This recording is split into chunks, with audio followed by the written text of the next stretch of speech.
Tô melhor, tô pior, tô puro sangue nessa lama, tô chama, tô brasa que chora, meu corpo chega, meu corpo vai embora. Quem nunca se sentiu assim?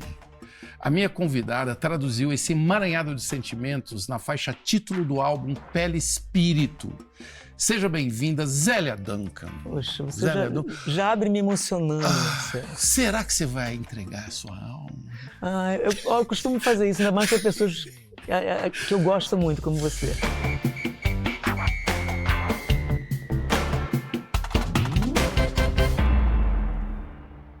O Pele Espírito foi parido na pandemia. Totalmente. Que é um período, Zélia, que assim, parece que foi ontem ou que nunca aconteceu.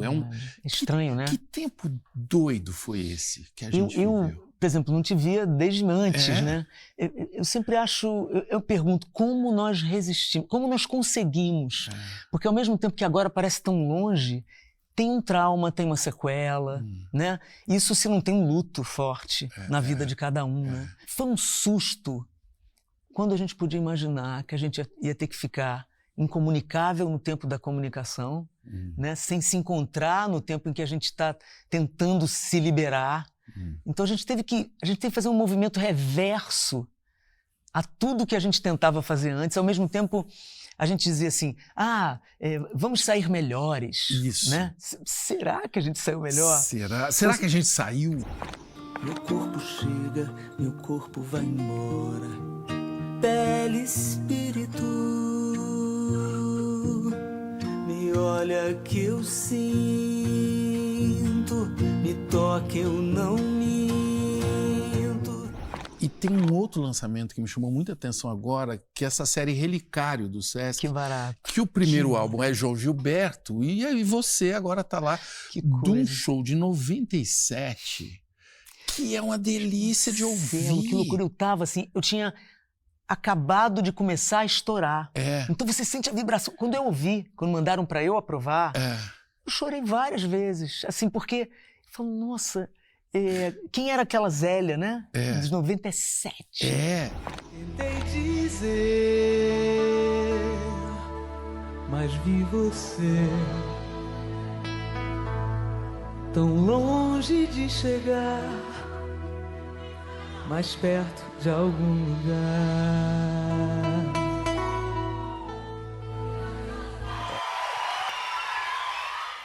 A gente ouve gritos femininos na plateia. Sim. Bem Que anos delícia. 90, que é assim, eu tô maluca. É uma mulherada. É uma mulherada. Mas doida por você. Que barato. E elas, esse momento, quando Catedral estourou e minha vida mudou, veio junto essa consciência de ser da comunidade LGBTQIA+, todas as letras que apareceram, não é? E entender o que é orgulho, né, entender o que é esse negócio da visibilidade, porque eu sou de uma geração muito reprimida, muito dolorida, sabe? Era muito, eu tinha vergonha, eu me sentia sujo, eu não merecia as coisas. Então quando eu comecei a entender, não, peraí, tem um lugar pra mim nessa vida. Peraí, eu sou um espelho, eu converso agora, né? É o que eu sinto ali naquele show. Que legal, assim, elas falando assim, você é a pessoa que está nos dizendo. Né? Que bom, Marcelo. Eu fico tão... Porque isso aí foi uma mão dupla, sabe? Elas me deram coragem, porque as minhas músicas, elas tinham... Eu não era explícita, mas eu não fingia ser quem eu não sou. Sei. E eu mandava... Hoje, como a coroa que eu sou, eu olho as minhas letras e digo, caramba, tinha as mensagens que eu queria mandar. Eu estava dizendo, faça o que é bom, sinta o que é bom, pense o que é bom pra você. Mas... E mesmo uma música cuja letra eu fiz com 18 anos, que é Sentidos, e eu dizia no refrão, fico até emocionado porque eu era muito criança, transfere para o meu corpo seus sentidos para eu sentir a sua dor, os seus gemidos e entender por que quero você. Transfere pro meu corpo seus sentidos pra eu sentir a sua dor, os seus gemidos.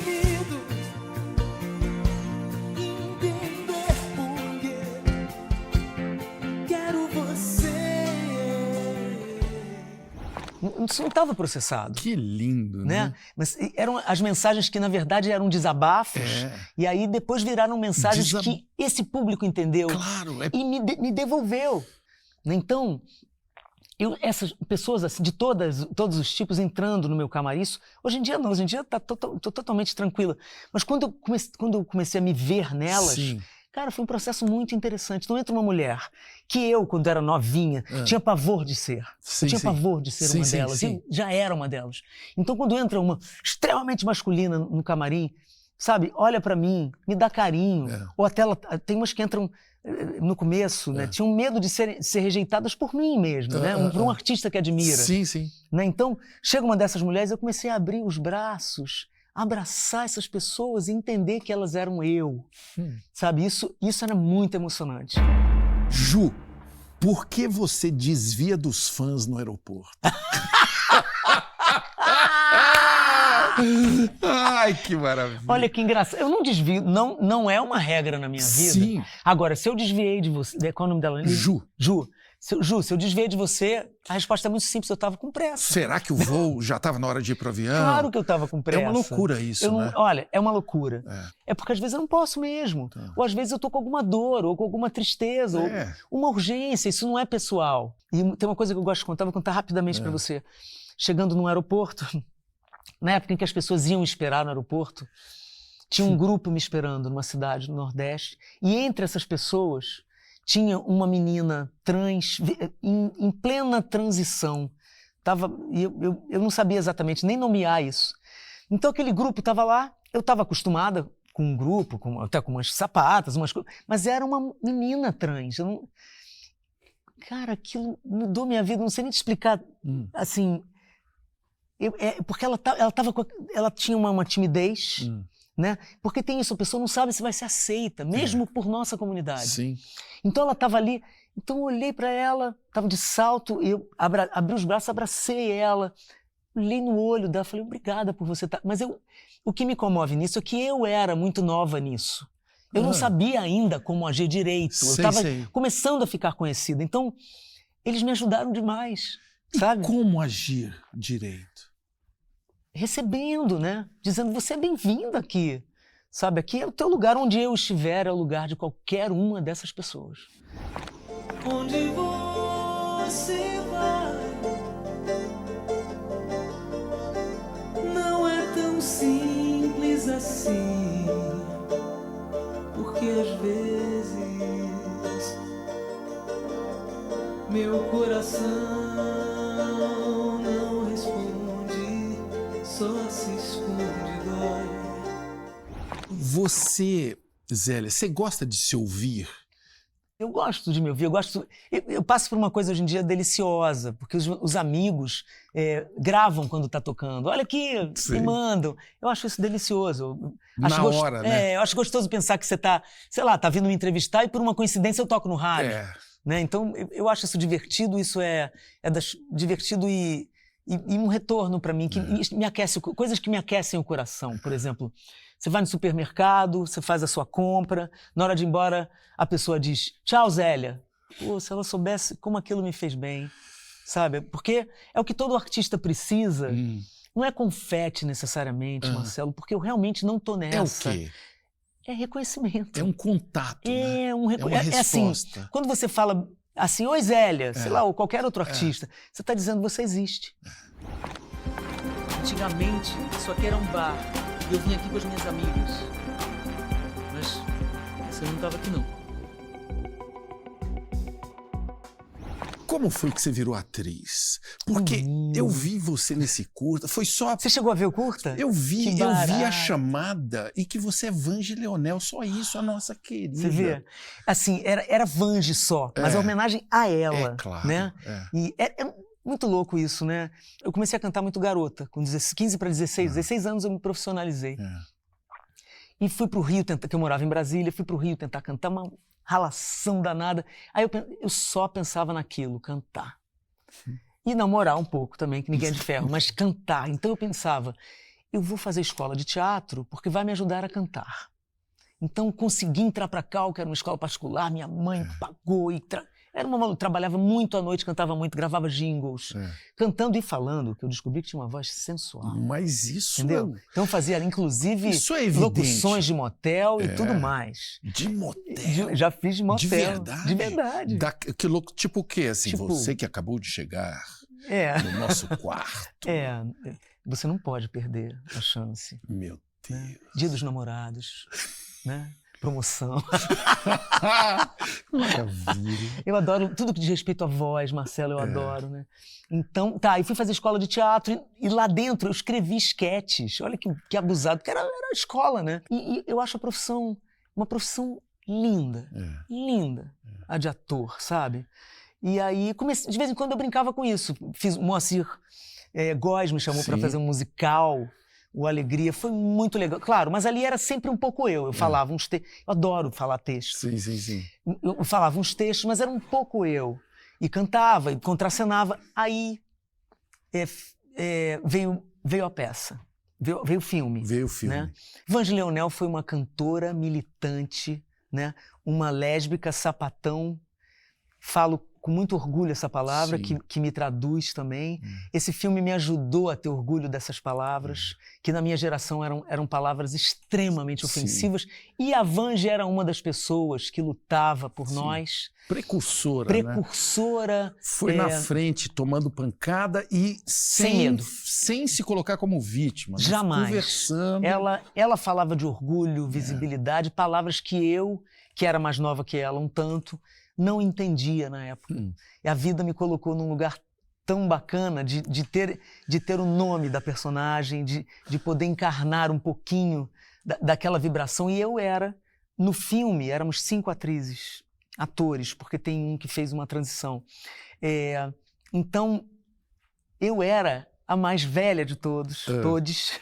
Então, isso era muito interessante para mim, porque eu passei muito tempo da minha vida sendo a precoce da turma. Eu era a mascote da turma. De repente, eu sou a mais velha e eu represento a minha geração. É um filme em homenagem à minha geração. É muito bonito isso, nessas pessoas jovens que estão nos honrando, como se dizem, né? Sim. Homenageando a nossa luta, porque a nossa luta consiste em estarmos vivos. Isso. Né? E relendo uma história que é importante de ser vista por outros olhares mesmo. Né? E eles nos suavizam um pouco, né? Porque eu chego com uma carga de uma geração, como eu já falei, reprimida, mais pesada. E eles... Você está aprendendo com essa molecada. Eu estou muito. Olha que coisa bonita. Muito.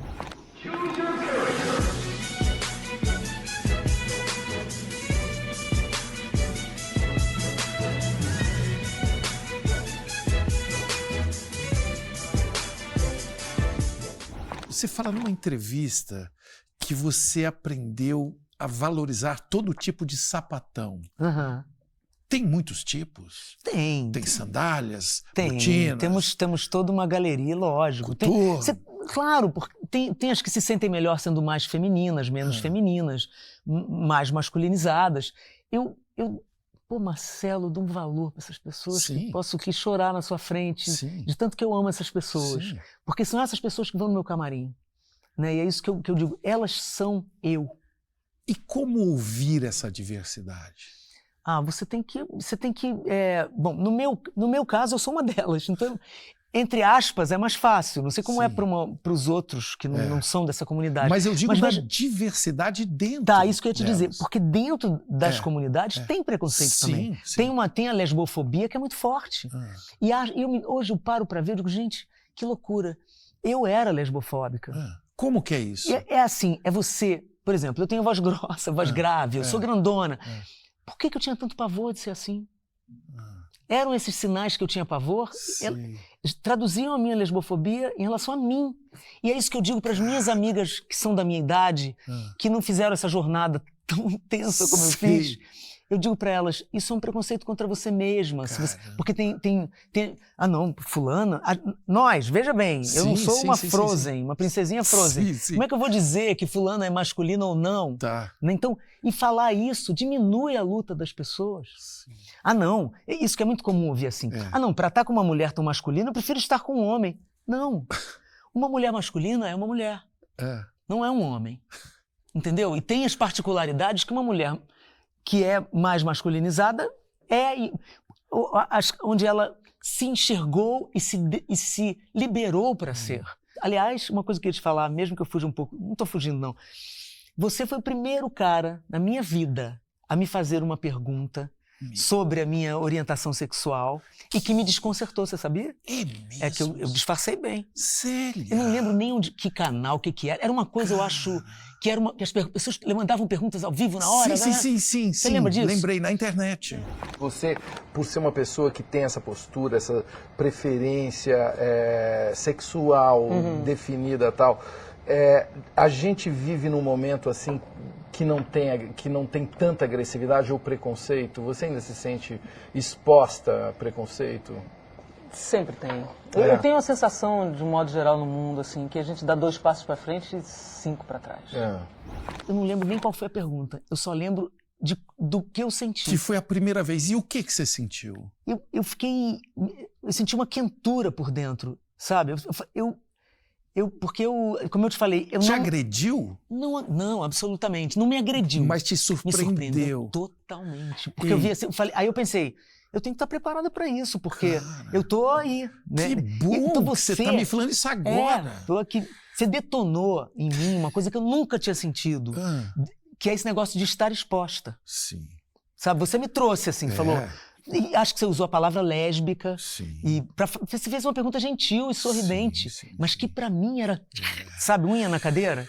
E eu te respondi, não lembro como, acho que não fui cretina, uma resposta. Imagina. Eu te respondi. Que bom. Mas eu fui embora, você vê, eu não lembro de nada daquele dia. Eu só lembro disso.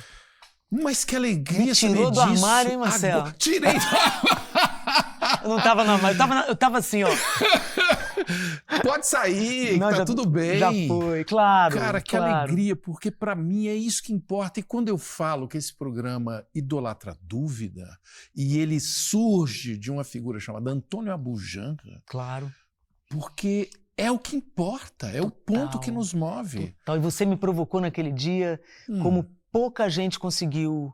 Quer dizer, não é um ponto de honra não sair do meu prumo, não. Eu quero sair, Para aprender, você tem que sair do teu né, quadradinho. Pra andar, né? você tem que se desequilibrar. E né? aquele Assim, dia você me deu é tanta coisa que essa mulher faz, porque ela tem um livro que nós vamos ter que falar no próximo bloco, que tem um nome, Benditas Coisas que Não Sei. Olha que título, que idolatra a dúvida, como delícia. esse programa. Que delícia. Hein? Nós vamos falar desse assunto heavy metal, vamos mudar de música, que é da política brasileira, Uau. com Zélia Duncan. Telandinho.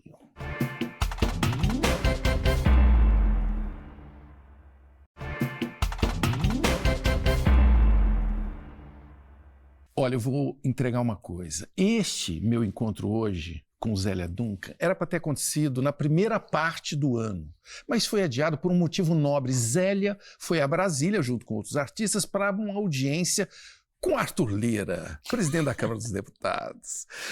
E aí, Zélia, como que foi o papo?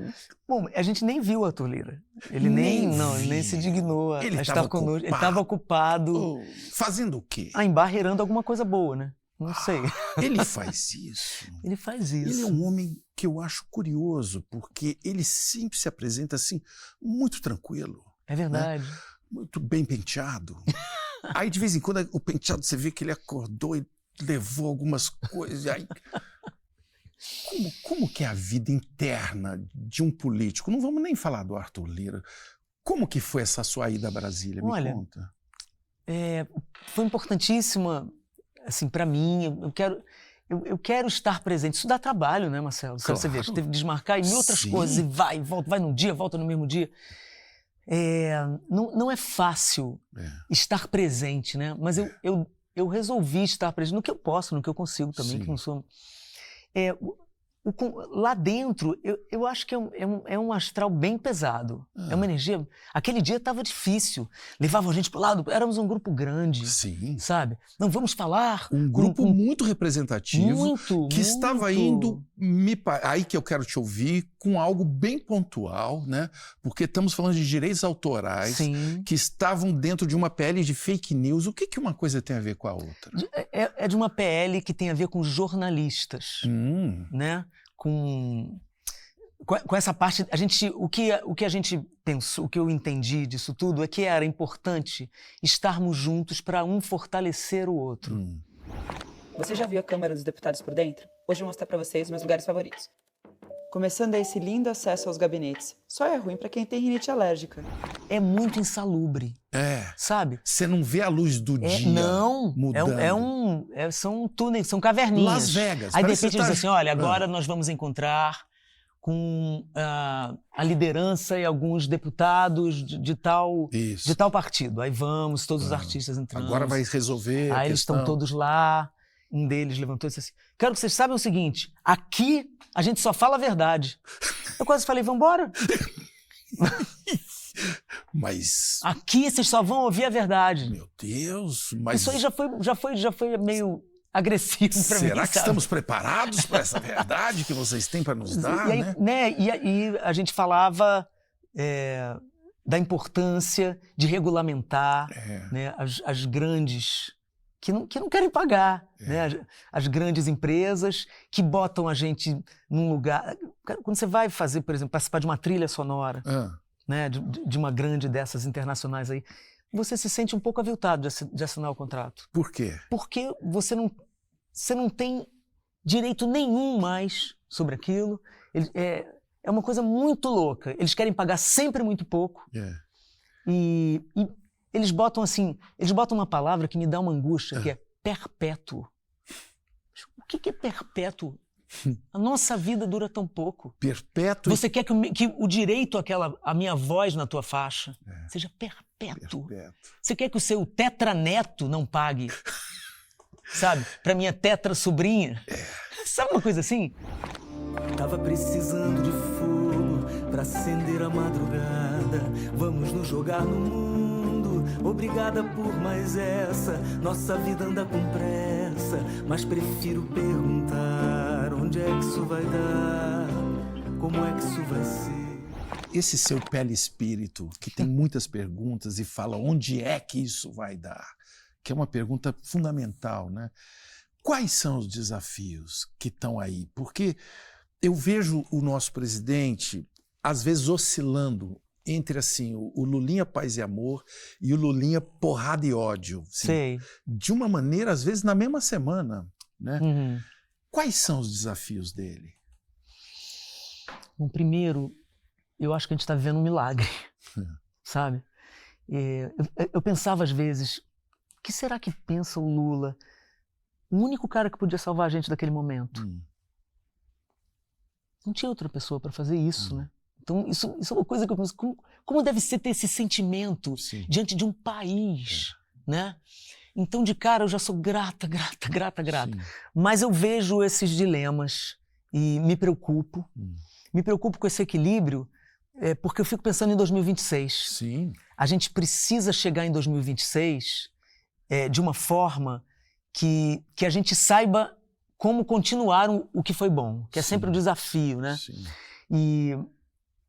E assim, vejo fico muito preocupado com a questão do meio ambiente, que eu acho que é um ponto frágil ainda. Sim. Esses caras lá dentro, porque, cara, o que a gente falou, a gente já sabia. Bolsonaro sai, o bolsonarismo fica. E isso é muito maior do que ele. E o meio ambiente já não vinha bem. Não vinha bem. Desde ele. Desde sabemos. Lula, Belo Monte é uma ferida aberta. A Dilma, que é outra figura exatamente. que a gente respeita e tal, mas ela foi muito ruim no meio ambiente. Belo Monte nesse quesito, realmente... Deixou-se muito a desejar. Mas, enfim, não tem problema a gente criticar. Eu acho. Eu também acho. A pergunta que vale é, para onde nós vamos? Me responda. Se eu tivesse essa pergunta, se eu tivesse a resposta, eu ligo pro Lula. Meu querido presidente, te amo, olha só. E para agradecer a vocês, as mulheres, eu vou dar um beijo na Janja.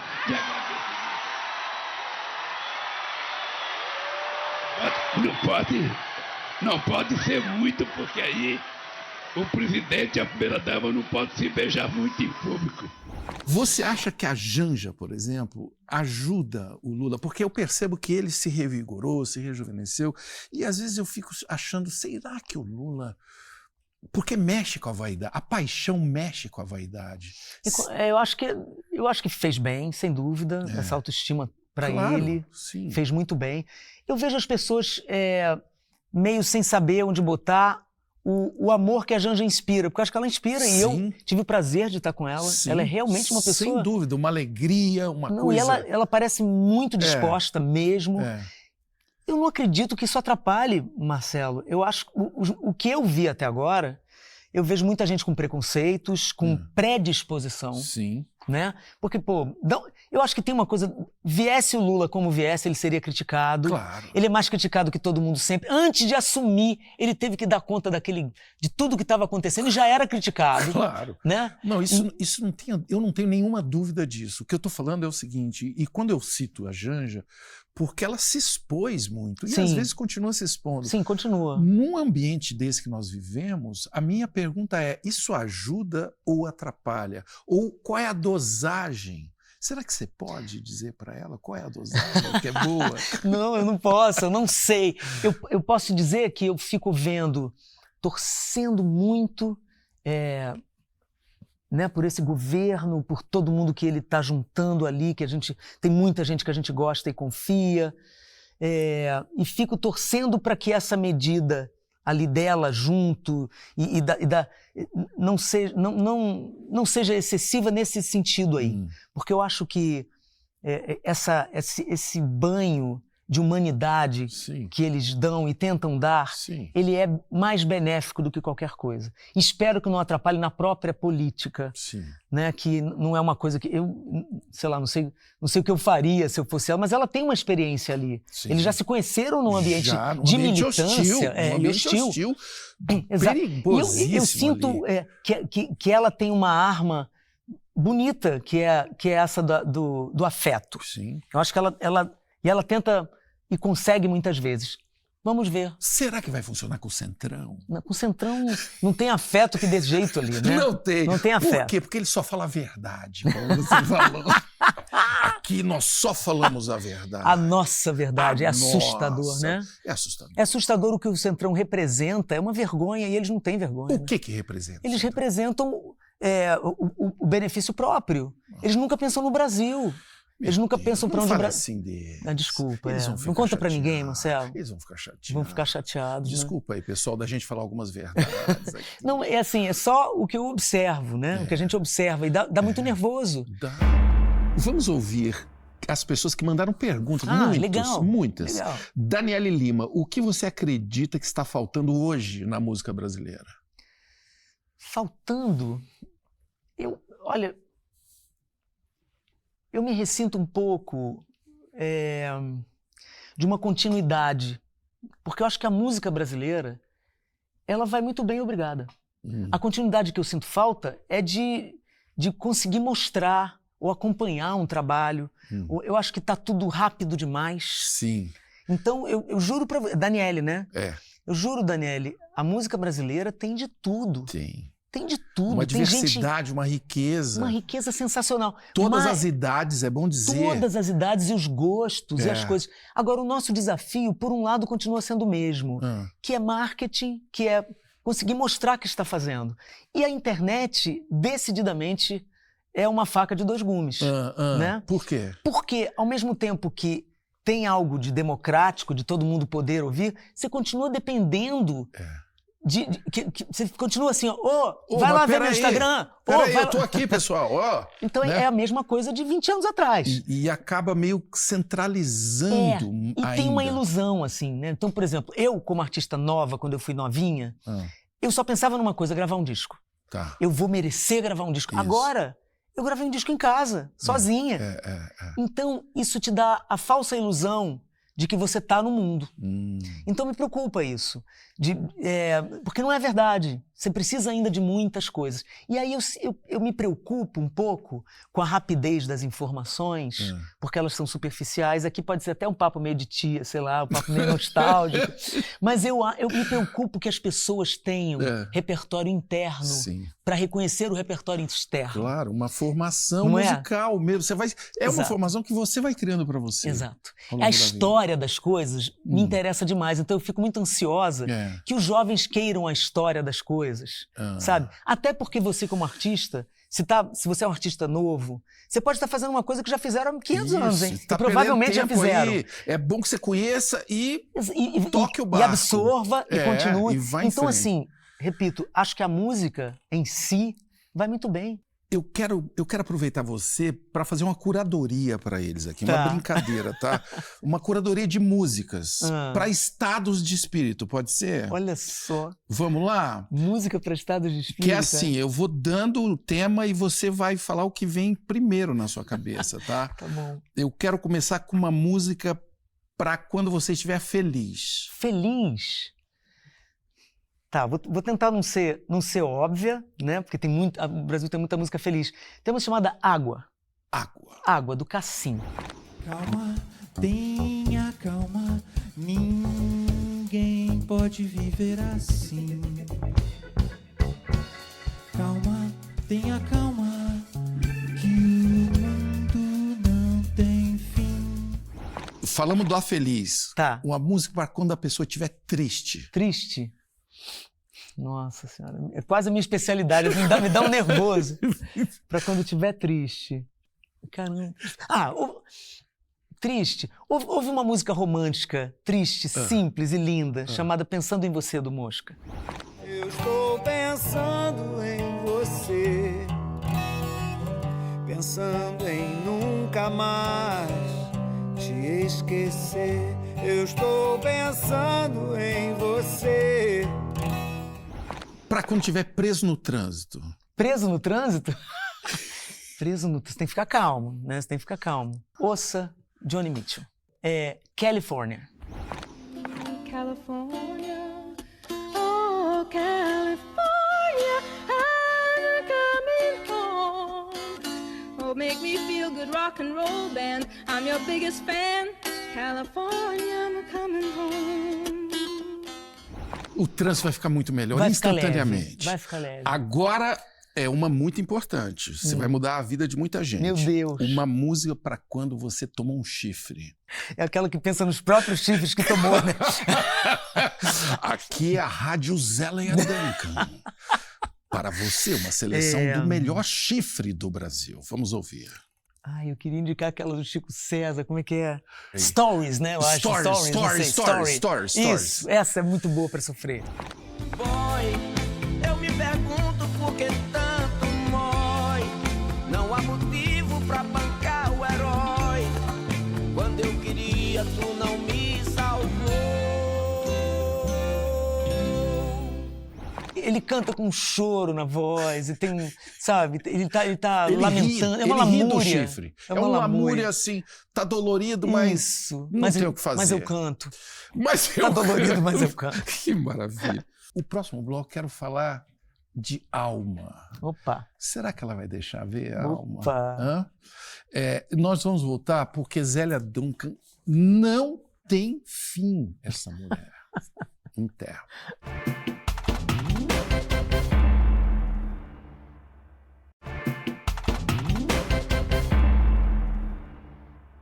No livro Benditas Coisas que Não Sei, a minha convidada Zélia Duncan entrega um ritual.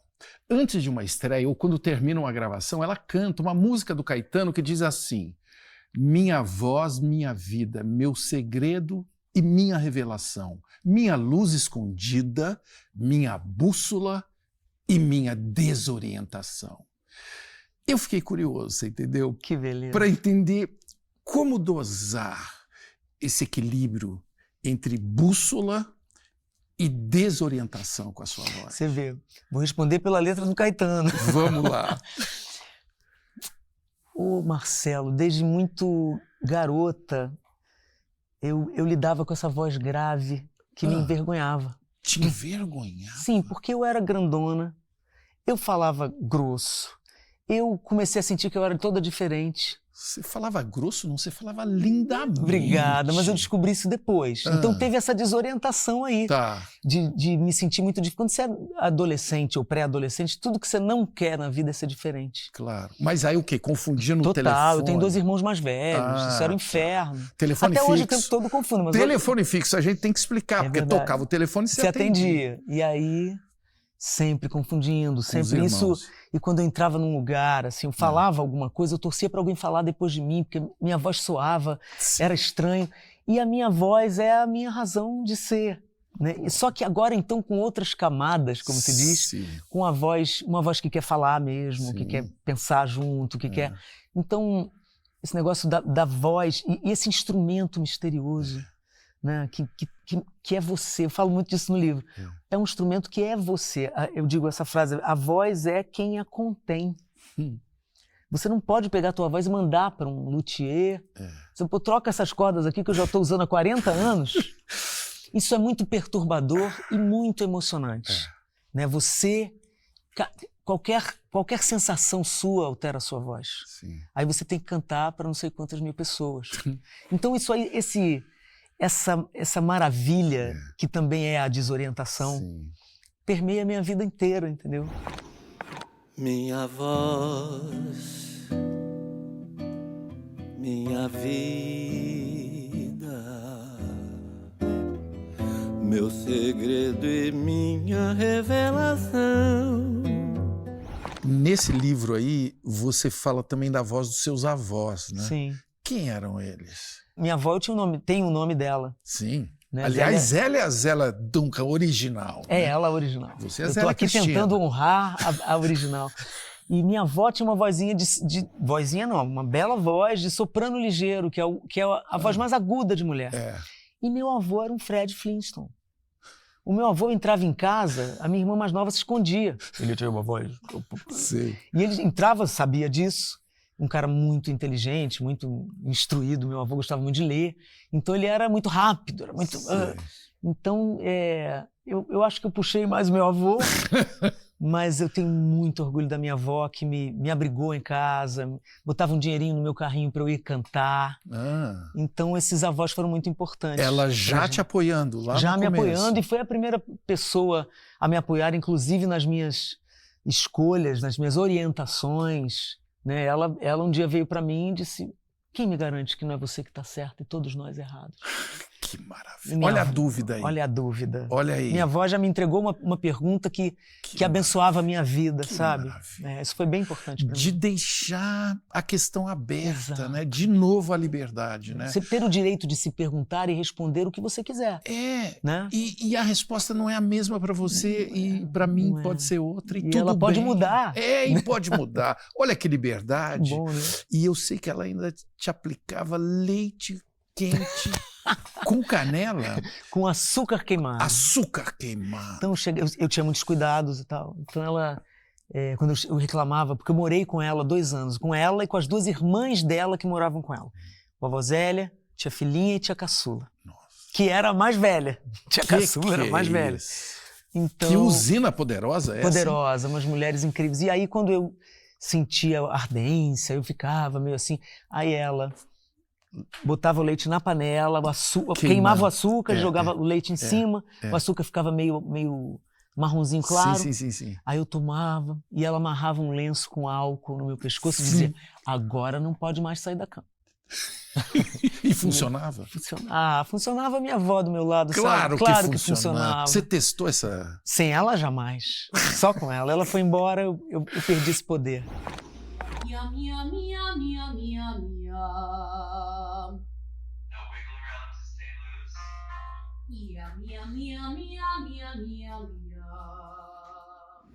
Como você foi parar em Brasília?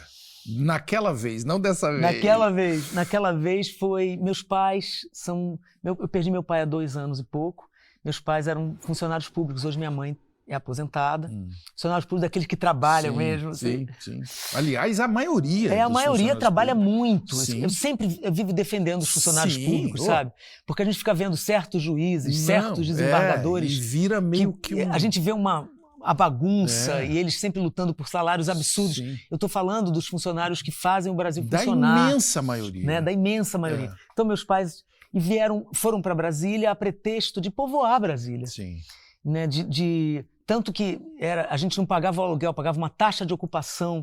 E era uma taxa um pouco mais baixa do que o aluguel. Então a gente foi atrás de uma vida melhor. Tá.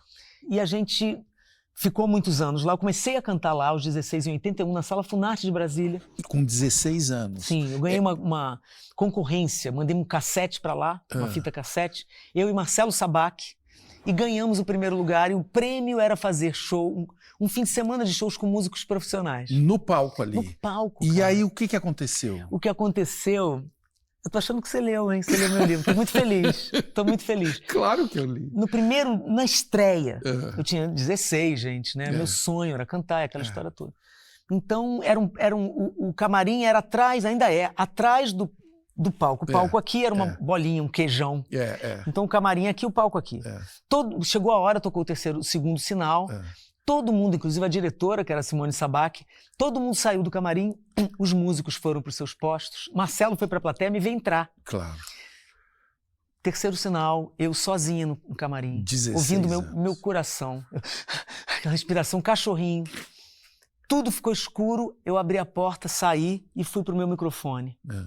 Cheguei lá, eu ouvi a respiração da plateia e voltei pro camarim. Apavorada. Que louca! Você voltou. Voltei pro camarim. Voltou pro útero. Não vou sair. Fiquei apavorada. Aí não tinha ninguém pra me dizer vai, só tinha eu mesma. Aí eu disse, vamos. Porque tem esse momento de você se convencer. É lindo. Agora, depois que entra, tem uma coisa muito linda que o nosso amigo Jô Soares dizia, que eu vou dividir aqui com você, o seu programa. Uma coisa muito bonita e simples, assim. Teve uma vez que eu fui cantar e a Flávia disse pra ele, a Zélia foi cantar, mas eu tava triste, não sei porquê, mas ela foi, mas ela não saiu bem de casa. Aí ele disse pra ela, fica tranquila, o palco é onde tem toda a energia que ela precisa. Olha que lindo que o Jô pensava. Toda a energia da Terra está embaixo do palco. Eu acho isso de uma beleza, Marcelo. Que assim, coisa, né? Se ele disse, é porque é. Claro. E ele, claro que ele tem. E foi engraçado porque eu voltei melhor, e aí que ela me contou isso. E quando ela me contou, eu fiquei muito comovida. Você confirmou, né? Porque o Jô tinha isso. O Jô, ele era muitas coisas, mas a coisa que ele mais amava ser era ator. Sim. Era o palco. E o palco, sim. O teatro. E o teatro. Sabe? As histórias dele que ele mais amava contar eram as histórias que vinham do palco. Sim. Então tem isso, né? Esse fascínio e esse medo que eu diria desejado. Sim. Eu acho que uma pessoa que vai pro palco como se estivesse indo comprar pão, ela não entendeu nada. Quando chegar o momento que Deus falar para você assim, não querendo te interromper, mas já te interrompendo, e te levar para ficar lá com Ele, que memória que você espera ter deixado? Alegria. Mais profundamente, deixado a esperança em algumas pessoas. Depois dessa sua estreia aí em Brasília, inesquecível, vieram encruzilhadas muito curiosas da sua vida. Tribunal Regional do Trabalho no Rio de Janeiro. E a Rádio Fluminense, você foi locutora na Maldita. ZYD 470. Fluminense FM, a Rádio on the Rock.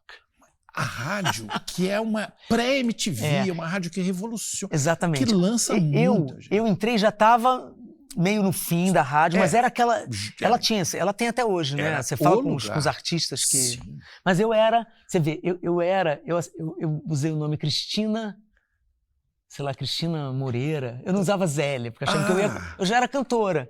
Então era Cristina Moreira que eu usava, eu acho. E eu ia fazer uns horários meio de madrugada, porque eu estava entrando, eu era a novinha, né? E foi incrível, porque, como eu te falei, tudo que diz respeito à voz me interessa. Cara de palhaço, ponta de boneco, no tempo todo não dá nenhuma parada, parece até ligado na tomada. Todo emocionado com a própria brincadeira, qualquer coisinha para chorar. Como você virou maratonista? É influência de Drauzio Varela? Não, é assim. É uma maluquice esse negócio de ser maratonista. Eu acho, tá? Eu acho muito perigoso esse negócio. Eu era atleta antes de cantar. Sim, você era do basquete. Eu era do basquete. E você chegou a jogar Cheguei a jogar, foi para a Seleção de Brasília. O dia que eu tive que escolher entre um festival de música e o basquete, eu escolhi a música. Foi melhor pro basquete, eu não sei se foi melhor pra música ou foi melhor pra gente. Então, o esporte sempre esteve na minha vida, eu parei um tempo de fazer esporte, porque esporte coletivo é mais difícil. Até que eu comecei a descobrir a corrida. Até que um belo dia eu falei, vou fazer uma meia maratona, são 21 quilômetros. E essa meia maratona eu fiz em Nova York. Fiquei muito feliz de fazer, foi uma alegria. A preparação foi uma alegria. Antes de ir para um show, viajar, eu boto tênis na mala. Sim. Eu comecei a viajar, aí a Patrícia, minha empresária, eu dizia, Paty, pergunta lá se tem um parque perto do hotel. Eu virei a tarada da corrida. Sim. Não tô mais assim, porque tô em outro momento, mas fiz isso muito. Ainda bem, não faça isso, é perigoso esse negócio de correr. Aí o Drauzio, que já era meu amigo por conta de Regina, que foi a minha diretora, não tô tateando, as histórias. Um dia ele me ligou e falou, soube que você fez uma meia maratona. Eu falei, fiz. Vou te inscrever na maratona de Chicago. Eu falei, não, pelo amor de Deus, não faço um negócio desse. Vou, não precisa ir. Mas aí o desafio estava lançado, né, Marcelo? Ele sabe, né? Aí eu comecei a treinar. Corri a maratona de Chicago em 2010, foi a primeira. Depois eu corri a maratona, 2 maratonas no Rio, que são lindas. As maratonas são 42 do Recreio quilômetros. até o aterro, é uma beleza. Depois eu corri, olha que barato, Berlim.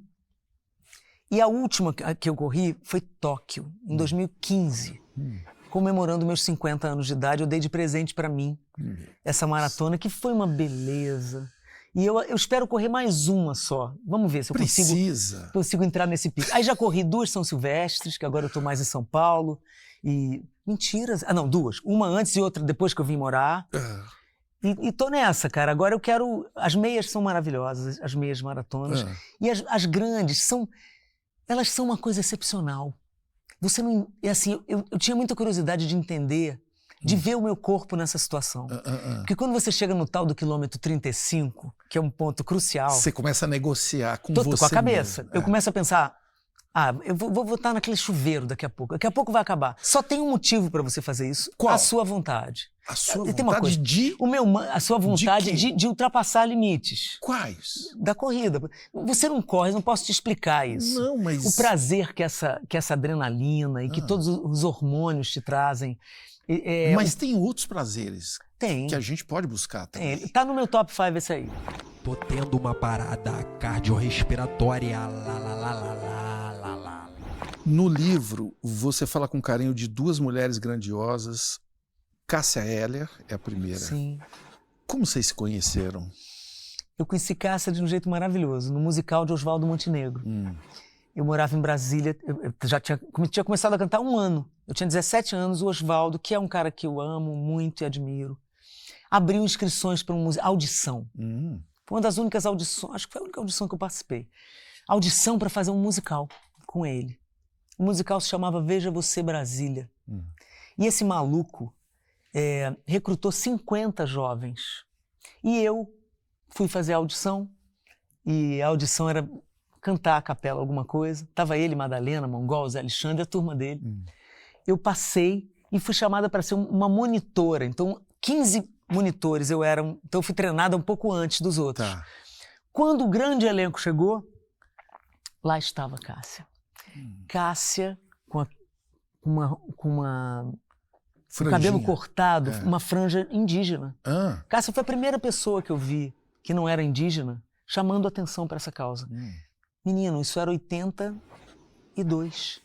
Cássia já fazia isso. Cássia falava um pouco de tupi.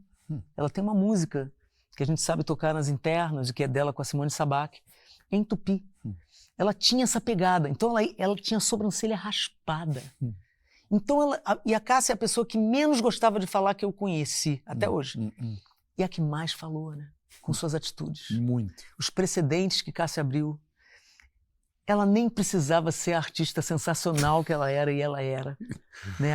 A cantora da minha geração, a artista mais, a meu ver, claro, mais desafiadora e mais interessante, e mais provocadora da minha geração. E eu tem fotos, tem vídeos hilários da gente no trio da Margareth Menezes, na Bahia. E ela mostrava os peitos toda hora. sem falar nada. Né, eu lembro de ter uns caras lá embaixo com ódio da gente, uns machões, e ela levantava Era um gesto. Era um gesto. Eu tô aqui, eu tenho peito mesmo, eu faço o que eu quiser da minha vida.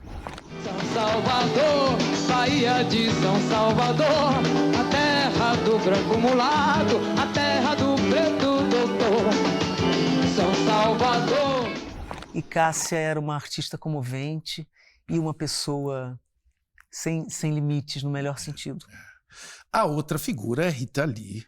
É uma figura insubstituível que você teve a coragem de substituir nos Mutantes com a bênção dela. Sim. Como que isso aconteceu? Marcelo, eu nunca desejei isso, porque eu nunca achei que isso fosse possível. Eu, como qualquer um de nós, queria mais era ver a Rita cantando com eles. Então, quando isso caiu no meu colo, minha vida é muito engraçada. Eu esbarrei com o Sérgio num estúdio, onde eu fui gravar com os Britos. Fui gravar Two of Us. Esbarrei literalmente, ele estava na porta saindo. E aí eu, obviamente, reverenciei ele. Pô, que prazer, nunca te encontrei, abracei. Começamos a conversar como velhos amigos. Ele falou, você se importa se eu assistir sua gravação? Eu falei, claro que não. Uma honra para mim. 2 dias depois chegou um e-mail dele para mim. Você quer assim? Você quer cantar com os Mutantes em Nova York, Los Angeles, São Francisco? Eu fiquei desesperada. E aí, panicada mesmo. Pô, isso pode ser o fim da minha carreira. Imagina, as pessoas vão querer me matar. Eu com essa voz grave, né? E eu era amiga dela nessa época, estávamos próximas, tínhamos feito Pagu. Eu cantei em vários shows da Rita. Sim. Pagu, que é uma música que ela fez a letra e eu fiz a música, uma coisa rara na minha vida. Que você geralmente não faz. Exato. Então... Aí você pediu... Primeiro eu decidi, eu comigo, se eu queria enfrentar esse desafio. Legal, acho que pode ser legal. Aí eu liguei pra ela. Ritz, tá acontecendo isso. Me chamaram pra cantar com os caras. Foi exatamente essa a minha pergunta, Marcelo. Mas eu quero saber como é pra você. Se você achar que não é legal, eu não vou. Foi assim. Ela esperou uns segundos e falou, você vai se divertir com os mano. Falou assim, vai sim. Eu vivi coisas que eu jamais imaginei. E quando começou a virar aquele rock and roll, eu falei, vou ali, tá, gente? Eu nunca me coloquei como um deles, porque eu jamais seria. Sim. Eu me coloquei como uma cúmplice testemunha daquele momento. E foi uma coisa que eu vou levar comigo. Um presente. Olha, Guilherme Costa Sá. Como ficou a relação com Rita Lee quando Zélia aceitou cantar com os Mutantes? Pois ela abençoou e um tempo depois ela sumiu. Ela era muito caseira, Rita, né? Muito, agora, quando ela se foi, né? Agora isso ficou claro. Ficou né? muito claro. Ela gostava de ficar verdade. na sua toca. E assim, as pessoas têm direito de se recolher. Ela se recolheu de vários amigos que eu sei. Sim. E é isso, eu continuei aqui sendo uma fã que é formada pela presença dela na minha vida. Uma referência para tudo de bom que eu quero ser como artista. Nem toda feiticeira é corcunda, nem toda brasileira é puta. Meu peito não é silicone, não. Sou mais macho que muito homem.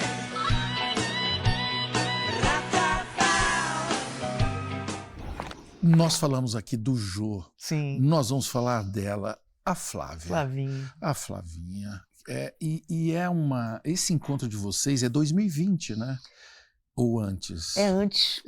Acho que em 2020 eu vim para São Paulo por causa da pandemia, fiquei e a gente ficou. Casou. E a gente já viu, né? O que aconteceu, deu mega certo. Deu mega vocês certo. Duas. A gente, até nisso eu sou na contramão. Todo mundo se separou, muita gente.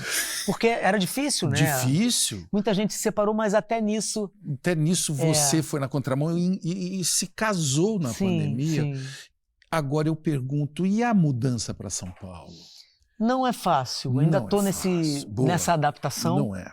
Não é fácil, mas eu vou te dizer uma coisa. Eu sou feliz aqui. Eu sou feliz aqui porque eu estou com ela. E a gente tem uma vida muito legal a gente se encontrou já mais maduras, né? Nós temos a mesma idade. Então, é tão bom. Eu dou tanto valor hoje a essa maturidade aí dessa compreensão, de dar um passo para trás, porque eu acho que quando a gente é muito jovem é maravilhoso, claro que é, mas tem uma coisa na jovem que eu fui que eu não acho que era bom, sempre achar que o melhor está por vir. Isso cansa, Marcelo. Que maravilha. Então, tem sempre isso, né? Aí eu te amo, mas... Mas peraí, deixa eu olhar ali se tem uma outra coisa. Não, eu me sinto muito... Eu sou uma pessoa muito realizada amorosamente. Eu amei pessoas muito legais na minha vida. Eu fui amada. Mas a minha relação com Flávia tem essa qualidade diferente de reconhecer uma coisa muito especial, num momento muito especial da nossa vida. Eu espero que seja para sempre e esse sentimento não me apavora. Zélia Cristina. Oh, querido. Que delícia. Gonçalves Moreira, Dunca. Presente. O que é a vida? A vida é agora. É esse instante. E a vida é amor. Pode parecer meio carola para quem não tem religião, essa resposta, mas eu acho que a vida é amor agora.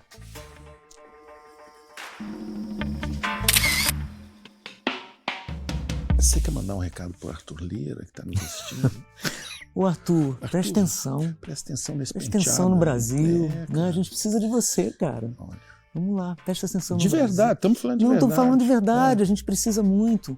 A gente fica daqui também julgando e tal, mas é porque tem umas histórias que foram feias. Vamos fazer coisas bonitas pro Brasil, pensar nas pessoas. Deixa, sei lá, deixa de ser tão centrão. Quer mandar uma... Deixa de ser tão central, é muito boa. É pra rimar, tá? É pra rimar. Não, é pra rimar e isso você pensa e... Pensa, nada, sei lá, uma coisa que me veio à cabeça. Veio agora. Coisa assim. tola. Coisa de artista. Coisa de artista.